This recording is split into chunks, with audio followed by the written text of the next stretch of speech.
are amazing things. They hold us up. They support us.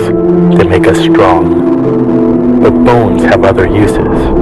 In the past, bones were thrown by diviners, seeking out the mysteries of the future. Now the bones are cubes, made of plastic or resin, but they still reveal things to us. As they fall from our fingers and rattle across the table, the story becomes clear. Welcome to Bone Throwers Theater, an RPG actual play podcast.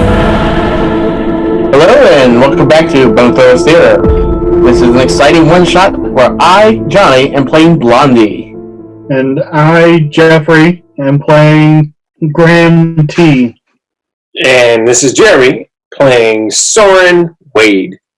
And my name is Jordan, and I am playing Scorpus, the Time Cops, Total Beefcake, Theodore, and Demetrius. Patrick also, Theodore and Bill S. Preston and Theodore Logan. Yes, Bill S. Preston and Theodore Logan. Are those the Time Cops? Where's Rufus? So previously, we had a little bit of a time jump where our innate time traveler went forward 15 minutes, and he came across an utter, total problem. The scene of utter chaos. Utter chaos, where the Cronus 3000, a small time ship, had been knocked over on its side and was now in flames. The other time ship was gone. The cops were coming, and nobody else was around except him. Oh no. That's not how I pictured things going. That's exactly how you picture things going. You're the one who said it. You asked me what I saw, not what I wanted to see. Well, you got your result. Alright, so I'm dangling on the outside of a ship that's going up into space. Mm-hmm. And inside the ship is nobody who knows anything about technology. I'm going to get all the comms to the ship's channel and start talking into it. Say, Sorren, can you hear me? Blondie? Are you on the ship? I'm on the outside of the ship. Listen very carefully to what I tell you to do. Hold on, let me strap Beefcake down. What I have for you to do is of more importance than that right now. Well, I don't think he should be roaming our ship. He's going to put him in here. I don't think he's going to be roaming very long. Just listen, I need you to push a button for me. And listen to which button. It is a green button that has 5 straight sides on it. Do you see that button? Alright, you lost me at green. Which one's green again? Not red, not yellow, not purple. The one that looks like the grass and the trees. Oh, okay. Go ahead and, Johnny, go ahead and make me a roll. In mechanics, because you're trying to catch your breath as the atmosphere is thinning out. Yeah. Wow, that's a quick percent. Alright, I got a, what's that? 11. You needed a 15. Oh my god. You're starting to pant. You're starting to have a hard time breathing, and you just lost a die. You push the green button. Alright, I guess I'm rolling my curiosity. Yep. Oh boy. You're in the cockpit, right? Yes. Okay. I got a 3. You want to pump it? Sure. I'm going to take from alien ability. Sounds good. I bumped it to a 4. I'm a dead man. Yeah. So the green button is located right next to the control yoke. You're on the opposite side of the cockpit, looking at the right next to the door. He might need some more directions. Yeah. The green button with 5 sides next to a lever. Beefcake sees him counting on his fingers. 1, 2, 3, 4, 5, 5, and now tracing buttons on the console he was standing in front of. 1, 2, 3, 4, no. 1, 2, 3, no. And he's like, oh, a lever! And pulls the lever. He has no idea what that lever does. Please roll irrationally curious. Okay, a 6! Hey. So you never moved from one location to the other. No, I didn't. So that's the one that turns on and off the gravity, the artificial gravity. So now you're feeling the full pull of the ascension G's. He's going to try and put it back, because obviously he doesn't think that's it if he's starting to feel that way. Okay. You learned your lesson. You have 5 minutes until you pass out, Johnny. You start hearing static come over the intercom. Chronomic Tourism Incorporated ship. Please return to planet. Who is that? What's going through the ship's comms? Can I hear it over my comms? Yes, you can. Alright. I respond. I'm trying to talk him through that. Please identify. My name is Blondie. Do you know where the green button is? You sound like a little kid show. Beefcake is like, turn around. I don't know what a button is, but I know what's green. Turn around. He turns around and looks at Beefcake's like, oh, your face is kind of green right now. Not at me. Do you see that thing that looks like a U? A U. Down, across, and then up again. He kind of traces a shape with his fingers. Okay. Do you see that? I'm assuming he would be talking about the yoke. Yes. Yeah. Go to it. Alright. He goes over to, like, there's more buttons over here. Yeah, he's counting on his fingers again, and he sees, he's like, oh, this one looks like the moss on the tree. Yes. And he's gonna push that button. That should change the sound of the engines. Okay, yes, it does. Push lever. There's another way. Well, how many levers are on that console? There's one right next to the button. Alright, yeah, so if it was right next to the button, then he would push the lever.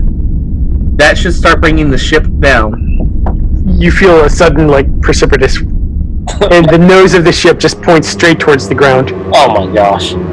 It shouldn't do that. So how does that feel inside the cockpit? Well, you start to feel a little queasy as you look at the ground coming straight at you. I'm starting to panic here. Okay. Slowly pull back lever. You just told me to push it! Slowly pull back. Alright, he slowly pulls it back. We should be leveling out now. Yes. For the moment, you are leveling out. That's fine. As long as we can stay level and keep circling the globe at this altitude, I'll be fine. I can talk him through the next step. SS Starship, this is temporal law enforcement. Why have you not yet complied? The man inside doesn't know what he's doing. Do you have an unlicensed individual operating a starship? Unfortunately, yes. I'm trying to stop him. I'm stuck on the outside of the ship right now. And how did he get stuck on the inside? Ran inside and started pushing buttons. You can just tell from the exasperation in the Time Cop's voice that he's not really thrilled with this particular situation. Neither am I. I wonder why.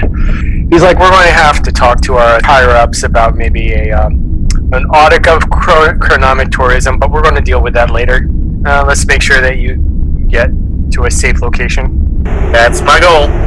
Alright, back over to the ship channel. Sorren, I need you to grab the lever with both hands and twist it slowly, turn it slowly to the left side. That is toward the side where Bram usually sits. Okay. He's gonna do that. And the ship should start to roll just a little bit. And when it gets to the point where I'm basically on top of the ship, I want to tell him to stop. Stop! Yellow! Good! No! It's the yellow. What does the yellow button do? I know I want the yellow button to do.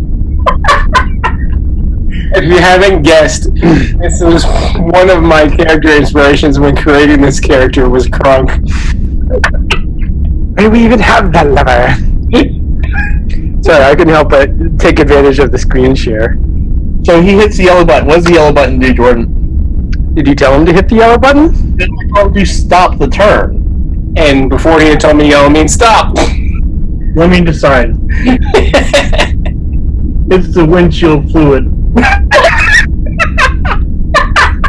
Why would a spaceship have windshield fluid? It doesn't have windshield fluid. No, that is the emergency notification button. It jettisons the black box. It sends out a beacon for chronomic tourism. You know, so this is the we failed completely. Please send help. Well, we're almost to that point, basically. Probably. Not a bad thing. Well, you stopped the rotation, which is all I cared about at that point. I didn't even know you pushed that button. Until you see this box fly past, just flying from the underside of the ship. Yeah, pretty much. Listen, okay, now come back to the door. Okay, he goes to the loading bay door. Oh, I thought you were just going to go to the cockpit door. It's not that dumb. Now open the door for me. Alright, he has seen that button pushed many times, so he pushes the button. Okay. The door should open, and since I'm on top of the ship now, even though it's inside the ship, I can go inside. Alright, you managed to get inside the ship. Yay. I'm not dead. Yet. But I go to the cockpit of the ship. Okay, sounds good. You go into the cockpit and you see Beefcake strapped down. He hasn't yet figured out how to undo a safety harness, which is probably a good thing. Strapped into. Well, he's strapped into the only one that Sorren really cares about, which is his little play area. Uh-huh. Yeah, he strapped him into his seat. Okay. I get in the captain's seat, level the ship out, and I get on the radio, just say, the idiot is not in control anymore. You just called Sorren an idiot. How could you? He has feelings. Yep, all three of them. Hungry, sleepy, and happy. Do they respond to my call? They do. They basically say that they'll deal with you once they've apprehended Scorpus. Okay. So, I go find a safe place to land that's nowhere near here. Okay. That's not too hard to do. It's a wide open area. And then I tell Sorren to start looking for specifically shaped items in the storage compartments to start repairing parts of the ship. Alright, sounds good. Bram, Yes. what are you doing? Waiting for the time police to show up. They were approaching once you popped back into the time stream, so it's not that long of a wait. Alright, so I guess they land, and I'm like, well, I had Scorpus in custody, but he escaped. So he's still at large. Yeah, but he should be in the vicinity somewhere. I can show you where his ship used to be at. Isn't this his ship right here? Yeah, but we moved it because my ship's mechanic is a jerk. I don't know where he is. I think we located him. Oh, good. Do you know where they're at? No, we figured we would deal with Scorpus first, and then let them sort themselves out. Oh, okay. Well, I'm here to be as helpful as I can. Are you going to lock me up, or? Well, now that you mentioned it, we can lock you up. Or am I just getting fined? Even a rod. Oh gosh. Even. Even. Yay. So what do you want? Do you want to get fined, or do you want to get locked up? I'd rather be fined. You may be fined. That's probably covered by the company insurance anyway. Yep. Drive your parents bankrupt. Not normally. This is a regular thing? I said not normally. I mean, it's not a super normal thing, but it has been known to happen from time to time. It is part of a standard tourism package that, you have like anti-kidnapping insurance and that kind of thing. So you don't know where Scorpus is. You have his ship. I can show you guys where the ship used to be. He said that something about people delivering virgins to him so we could eat them or something. I don't know, but we can probably track him from there. All right, fine. You go ahead and you fly this ship to that spot, and we'll follow in our ship. Can you help me put the fire out? Sure. They go ahead and they spray it down with fire suppressants, and then clean that off. Thanks. I climb in. Ugh, it smells terrible in here. All right. Piloting. I rolled a 14. Okay. So you are able to pilot the ship. It's not going to leave atmosphere again without some major overhauling. So you're going to need the SS Starship to be able to get it anywhere after this. But, you can make small in-atmosphere trips. So as you're flying, a comms channel starts beeping. Hello? Who is this? Is it you, Scorpus? I haven't heard from you in a while, sweetie. Hello? Hello? I don't know how this magic works. Who is this? Scorpus, it's your girlfriend, Rachetta of Skank.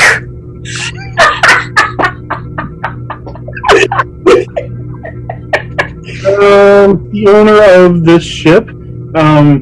My name is Do you mean the Magic Hut? What? Yes, the Magic Hut. No, honey. The Scorpus is the owner of the Magic Hut. Okay. You're not Scorpus. Where's my cuddly poo? Come by and we can try and find him. I'm looking for Scorpus. He can't be lost. He'd be in his Magic Hut. He never really leaves. He just waits for us to come. Okay. Well, I guess he's out using the bathroom or something. I landed back where it was. He better not be trying to get his own virgins. That's my job. Okay. I think we can cancel that order. No need for virgin sacrifices anymore. What's Scorpy Poo gonna eat? He's gonna eat whatever they serve him in prison. Scorpy ain't going to prison. He told me he'd never go back. Well, if he's not going to prison, then he's probably gonna die. Don't say that! Well, You're gonna make me cry! I'm sorry. Scorpy can't die!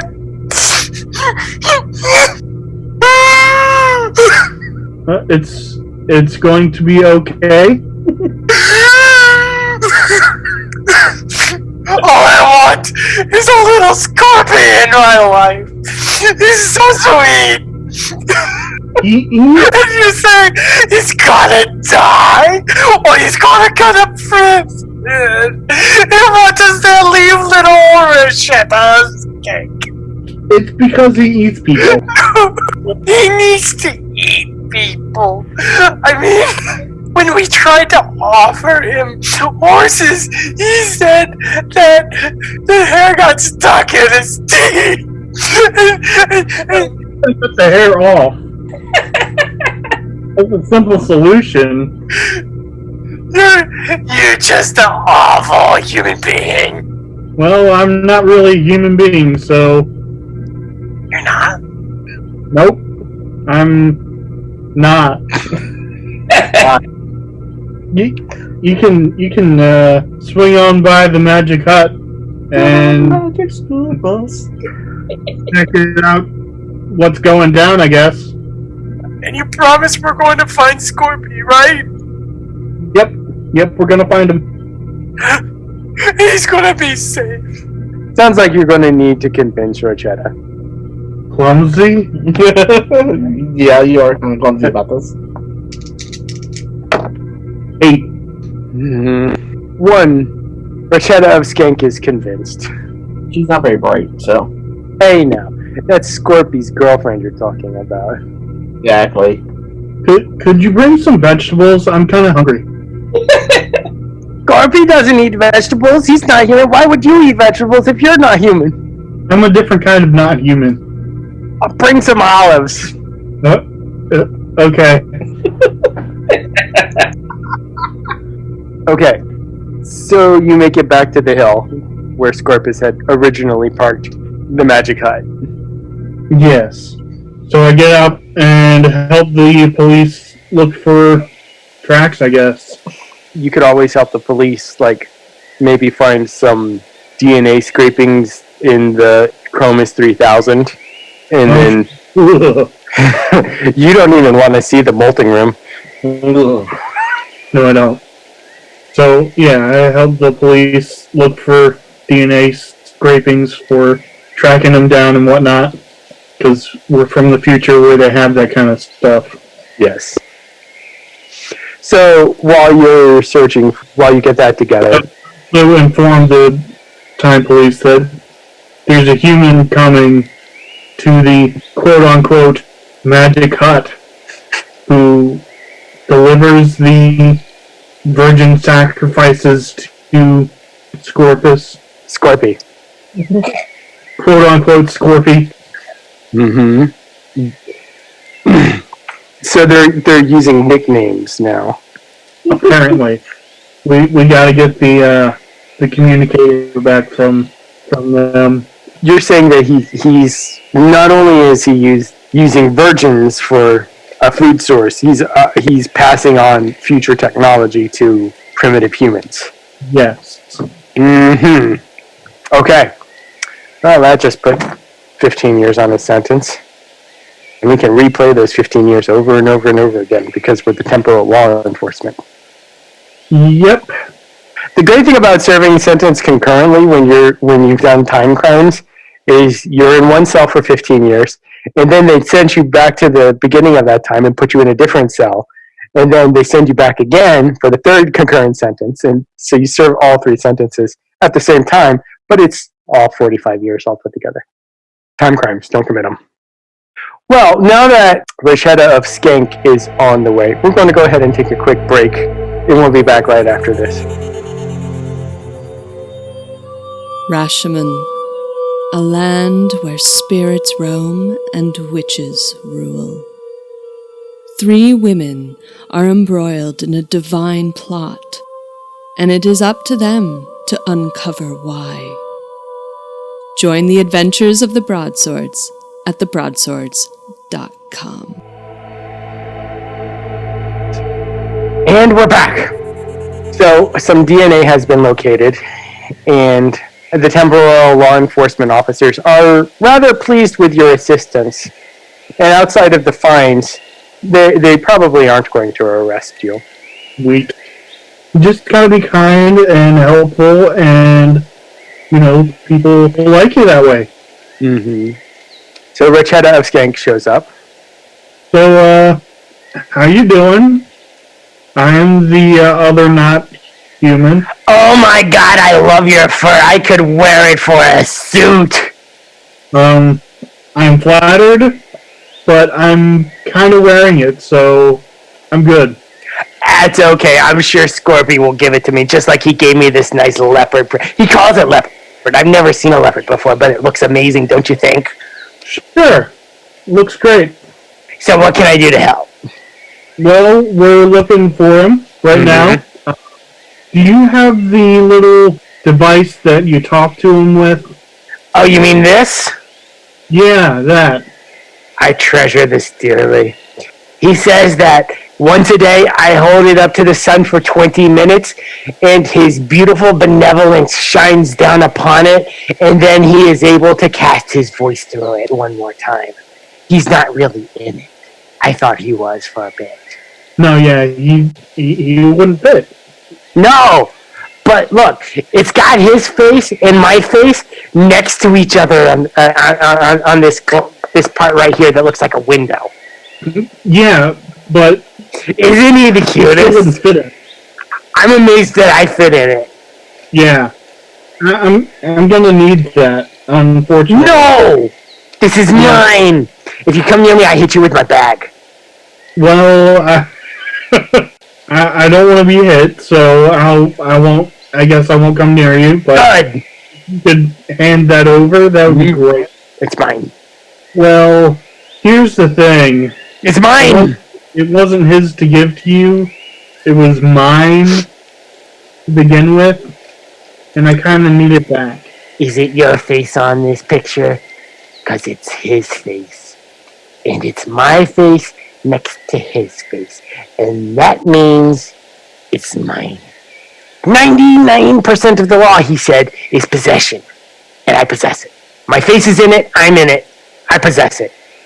Or is it possessing you? What? There's a demon inside of it that possesses you when your face is in it. No. Yeah. Scorpion would never do that to me. I'm his priestess, he said. I'm gonna roll my clumsy to try and convince you of this. I rolled a 4. You know what? I gotta roll all 4 dice for her cliche of total suck up. Okay. That's a 14. Well dang. So in the meantime, why don't we go ahead and cut back to the other ship, the SS Starship, with Beefcake and Blondie and Sorren. Alright. Sorren is looking for parts for me, and I am repairing what I can on the ship. Okay. I rolled a 15 for repair. Okay. So you are able to get the ship in pretty good condition. I was able to fix everything but the temporal engine.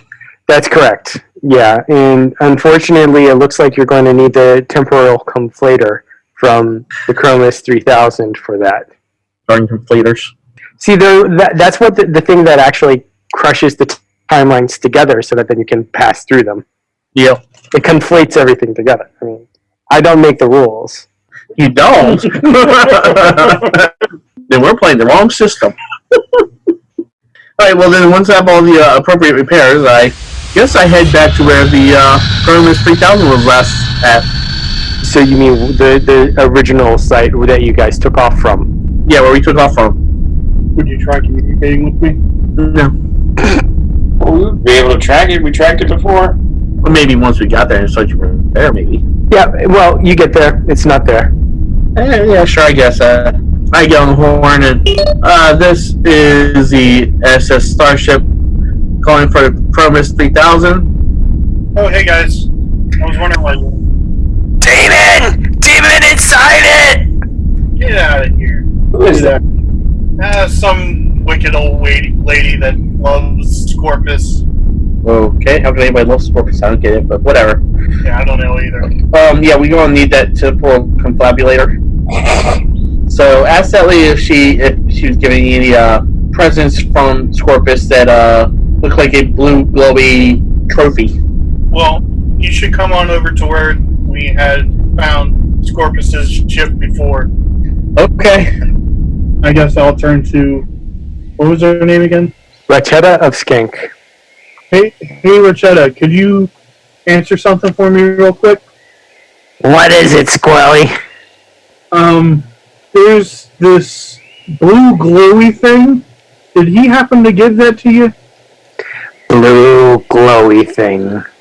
Yeah, it's about this tall, about this wide, kind of crystally looking, like a big gemstone. Go ahead and roll clumsy. Oh, So your description just kind of makes her cock her head to the side. He's given us a lot. do you know what the color blue is? This is a legitimate question. Actually, it is because they believe that the color blue wasn't developed. It wasn't like identified until later in human development, and that's one reason why Homer always describes the seas as wine dark, because they didn't have a color blue that like in their vocabulary. Indigo. Yeah, but indigo was very rare, especially in this part of the world. But there's the sky. But they don't know that it's blue, and a lot of times it's white from clouds. Yeah. It would be the same color as the sky. Is it kind of shiny? Yeah, kind of shiny. like a lambent glow from the inside. Yes. We put it in the cave. What cave? Cave of Wonders. Who dares disturb Rashetta's slumber? You know, the cave where we prepare the virgins. Oh, that cave. No idea. Did you ever take Scorpy there? You broke the GM. If we were playing a system with hero points, you'd get one. Well, yeah. I mean, he wanted to see it. I mean, he wanted to make sure that the altar was big enough. It might be where he is. It is possible, yeah. I mean, we could walk there, but it's a bit of a ways. That's fine. We can walk. I mean, you don't want to bring your magic hut or anything now, do you? Oh, you don't want to walk. Okay. I'm delicate. I'm a little flower. And I've walked all this way already today. Scorpy never made me walk back. He would always fly me there on his sack. Okay. I'm sorry I don't have wings. And he said he could show me the world. Yeah, just can we wait for a couple more people to show up, and then we can all go there together and have a big party. Oh, we haven't had a party in a while. Yeah, wouldn't that be great? You know, eat lots of food and, you know, not kill virgins for once. Or, I was with you until the last part. Oh, we can forget about that part. We can just, you know, have a good big party, have lots of fun, you know, murder mayhem, blood. I like your thinking. Alright, so the other ship shows up. Yes, the SS Starship shows up. Guys, come on. We're going to go find Scorpy, quote unquote. Scorpy? You know, Scorpus. Oh, Scorpus. Where is he? I think he's in this cave where they prepare the virgins. Oh, yeah, that's a good place to check. Lead the way, Captain. Alright, climb in, everybody. You can show me where this cave is, right? I don't know. I've never flown. Well, I've never flown in a magic hut before. Well, you can see all the same things that you see from the sky normally. From Scorpy's back, you mean? Yeah. Alright, well, I guess we can give this a try. Okay, go ahead and roll to fly the chip. 15. Alright, you're able to pilot the ship successfully. And Rachetta is most interested in everybody else. She talks to everybody and is rather disappointed that none of you are, and no one else has like fur. So you are able to go ahead and navigate to the mouth of the cave just fine. Awesome, sweet. Let's go inside, see where Scorpy is. First we gotta light a torch. Is there one nearby? Uh-huh. And here, you're tall, you carry it. She hands it to Sorren. Sorren takes it and heads into the cave. And then Rachetta follows right after. Oh, I guess Blondie's going in so you can look for that part.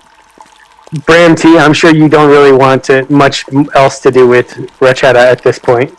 Yeah, probably not.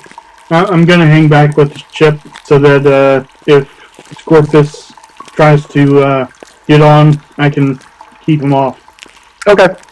So you go into the cave, and it's dark, and it's dank, and it goes deep, deep, deep underground. And Rachetta is talking the whole way about how she met Scorpy, how she finds his scales lustrous, how he killed this leopard for her and gave it to her. He talks about taking her to his homeworld and making her a queen. Yeah, he told me he wasn't planning on going back there, ever. Nah, that must have been a lie. He tells stories sometimes, but he always tells the truth to me. Yep. Uh-huh. So, how far down does this thing go? It goes pretty deep. It's a good 15 minutes of going through tunnels and everything like that, which is, you know, for a cave system, that can go places pretty quickly. Meanwhile, I'm trying to get her to tell me whether or where the conflagrator is. The conflationer. She lets you know that it is hanging right above the altar. Flavoring for the meat. Flavoring. You've got to age it just right. Yep. You finally reach the sanctuary, I guess you could call it, for the cult of Scorpus. There's a stone pillar in the middle, or like an altar that's made out of like stalagmites. So it looks like they've been like cut off and replaced, and then larger stones have been laid on top of these to form a flat surface. The ceiling is really high. It's like 30 odd feet high. And hanging in the middle, casting this blue lambing light through the entire room is the temporal conflationer. Okay. How clearly can I see what it's hanging on? It's actually kind of hard to see that. You might have to make a sharpshooter roll to use your superior vision to try and suss it out. Okay. I want to look and see how it's hanging to see whether or not it's worth trying to shoot down without damaging it. Okay, sounds good. 18. So it looks like it's suspended by anti-gravity in the air. It's not hanging from anything. So now I have to look for an anti-grav generator. Go ahead, Sorren. Make me an animal handling roll. Animals? 10. You start hearing a slithering noise, like a rasping of scales against stone. We're gonna be like, shh, Everett, quiet. What is it, honey? I said, quiet. I am being quiet. Something is coming. Scales on the walls. Oh, Scorpy! Is that you, sweetheart? The rasping stops. I'm gonna shine the light in that direction. Okay. 2 reflective eyes shine back at you. And you start to see some plumes of smoke. Sorren's gonna check a spear. Okay. Sounds like combat. Sounds like combat. And I'm gonna pump. Okay. Yeah, you'll need it. Oh gosh. I'm gonna pull from animal handling. Oh yeah! 21. You beat me by 1 point. Yeah! Good thing you pumped. Yeah, I know. Scorpus is going to go ahead and respond in kind. He's going to try and fire breath Sorren. Oh my goodness. 20. I got a 6. Dragon Prince is done by 1. I've rolled 3 6s both times I've rolled. So, Jesus. I know. You're rolling like me. Alright. Blondie Is shooting with a pump from the strategist. 25. Oh my gosh. Oh, a 10. Go ahead and describe the hit on Scorpus. Right on the muzzle. Ooh. So he goes to blow fire and... He chokes on it because he got hit in the nose. Yeah. And there's like dragon blood all over the place. Right.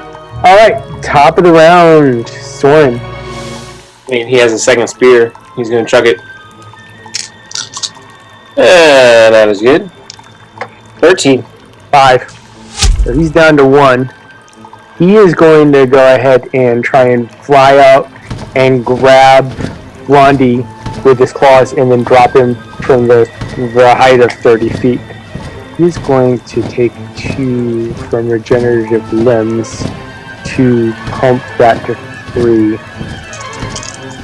What would you like to roll, Blondie? I'll shoot him. You're going to shoot him while he charges at you. Yeah. 10. 19. Yeah. Okay. So go ahead and describe to us how you take out Scorpus. Okay, so he jumping at me, wings extended, lays down to grab me. I shoot straight at belly, and it goes through the belly and out the back. There's a single scale that is missing from his stomach. You feel like Bard of Dale. Yes. Except with a 6-shooter. You feeling Lunky Punk? Scorpus crumples to the ground. He falls to the floor and his head smashes down on the altar. He's like, "Ah!" And you can just see like steam and blood and such start pouring out of him.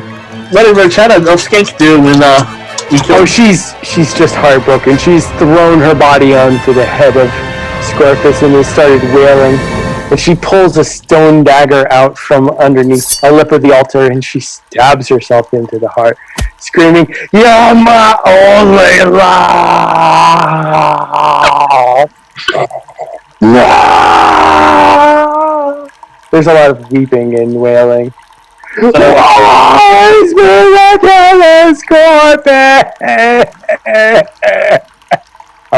the altar, does the conflagrator start falling? Go ahead and roll a engineering roll for that to see if that happens. 13.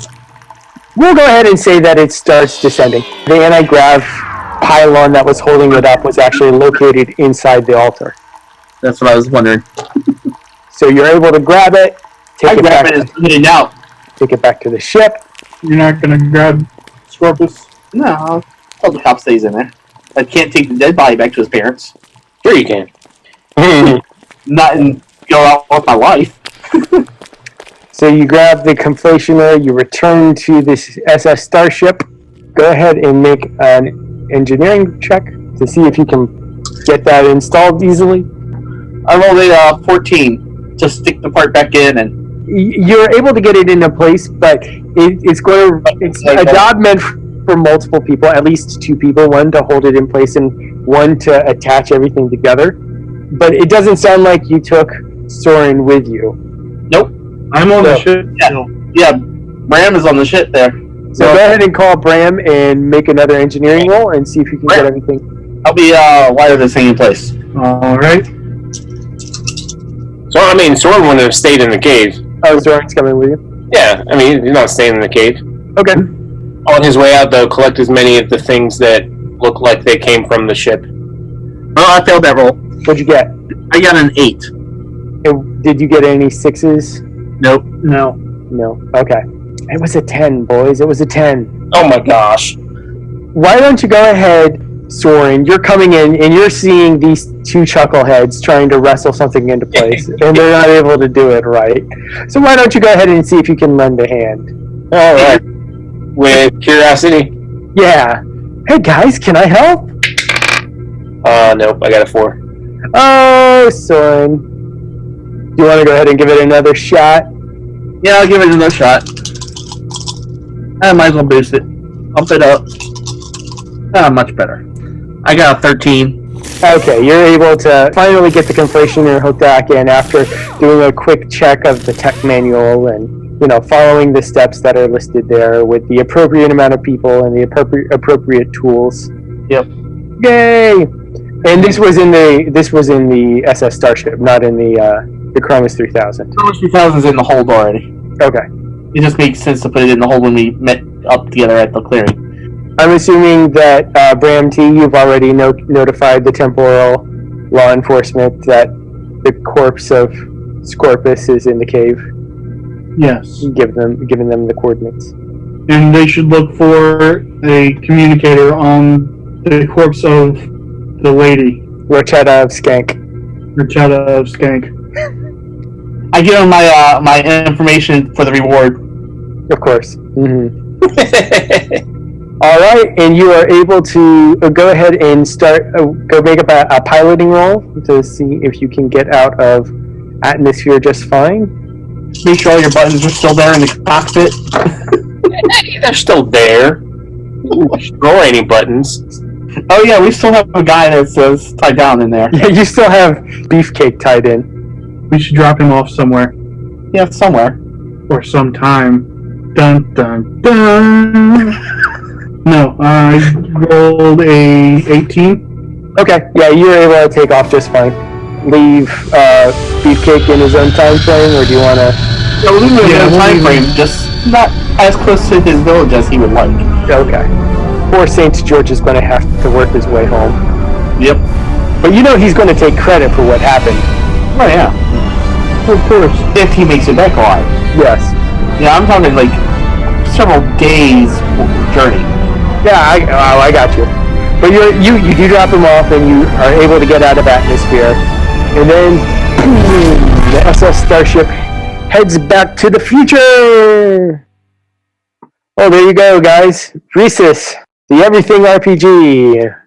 Time travel. It's your chocolate and your peanut butter coming together. Yum.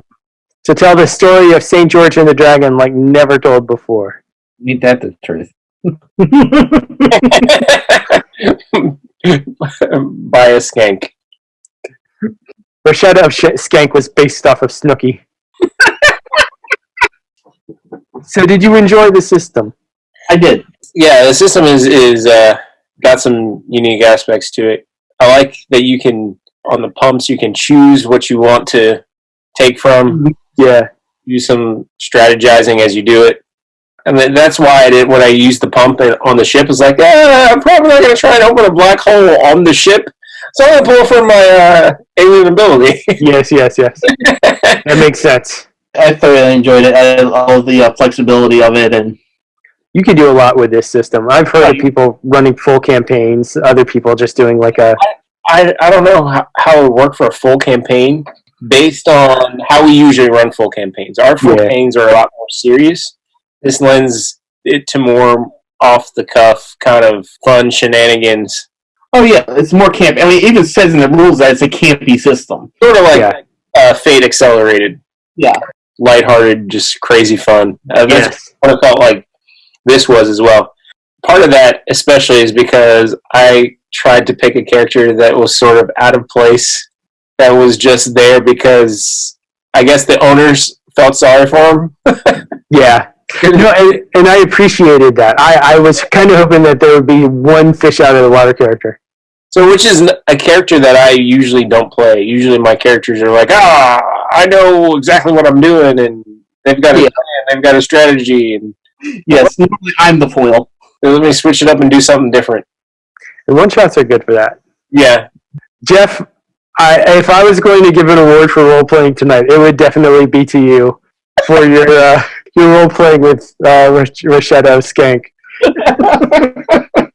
Also, that one moment, it was when we had both ships at the original landing site, and I was like, Jeff's got to choose something to do. I was like, Jeff, you should go forward in time. And he had the same thought. Yep, and you said, as soon as you started to speak, I'm like, yes! This is going to be awesome. And it created a awesome moment. I thought it was really cool with your character, like, being able to jump forward in time, and then that added new things because it's like, oh, well, we've got time machines, but then we also have a character who can do it. So, like, the whole spaceship getting broken up into thirds was just absolutely bonkers. Yeah. That was really bonkers. Yeah, it was. I'm very impressed that such a technology exists for it to come apart so easily and go back together so easily. Lego ships, they're a thing. Well, I mean, we don't know how far in the future this, so... This was actually my thinking, was that Sorren's character was actually from way in the past somewhere. Yeah. Which is why he has no idea about technology, and they transported him way into the future. Oh my gosh. I appreciated the diversity of the characters. Diversity we had. Yeah. Yeah. I mean, how much more diverse can you get than a squirrel man? Yeah, we've seen them before. In Star Wars. We didn't even hit all the points in the rule book. Oh, no. Things we could do. Oh, yeah, there's tons we did. Yeah. It's hard to get all of like the advanced rules in for a setting without getting too crazy. I think, Jordan, you were the only one that did the double pump, and you did that once. Yeah, I did a double pump once. It failed horribly, but I did it. I really like some of the character advancement stuff, like the lucky breaks. Yeah. You create, instead of spending dice like on cliches, you can spend like a die or two on lucky breaks, and then you can use those at certain points to get extra abilities and extra power on your rolls. So that's pretty cool. So, but yeah, it's a fun system. I would definitely keep this like downloaded on my phone if I was going to a party or something, because I feel like this scenario was a lot of fun. It's something you can throw together very easily, very quickly. And you can improvise on the fly. Yeah. And since I already have a one-shot written for it, I can go, oh yeah, sure, we can play that. Just get some six-sided dice and let's go. Yeah. For that matter, for a game like this, you can download a dice roller. Yeah, you could. All right, gentlemen. Well, thank you so much for joining me on this RISUS Bone Throwers One Shot. This is, again, a system that I've wanted to try for a while. It's just fitting it in with all the other systems that you want to try. It gets a little difficult. But, we had a little bit of a break because we're in between main campaign seasons, and also quarantine means that we can't get together too much. So we just have to see what the future holds. But and for now, this has been a good stopgap. Mm-hmm. Thank you very much. And everybody, hope you all have a good one. Thank you very much for listening. Thank you for listening to Bone Throwers Theater. We are releasing this podcast under a Creative Commons Attribution, Non-Commercial, No Derivatives 3.0 Unported license. That means you can share the podcast, but please do not modify it or try to gain financially from it. If you would like to visit our website, you can do so at bonethrowerstheater.com. If you would like to send us an email, you can do so at bonethrowerstheater@gmail.com. Our Twitter handle is bonethrowerstheater. You can also look us up on Facebook and subscribe to our YouTube channel. And until next time, may the bones fall ever in your favor. This has been a Nerd Circle podcast production.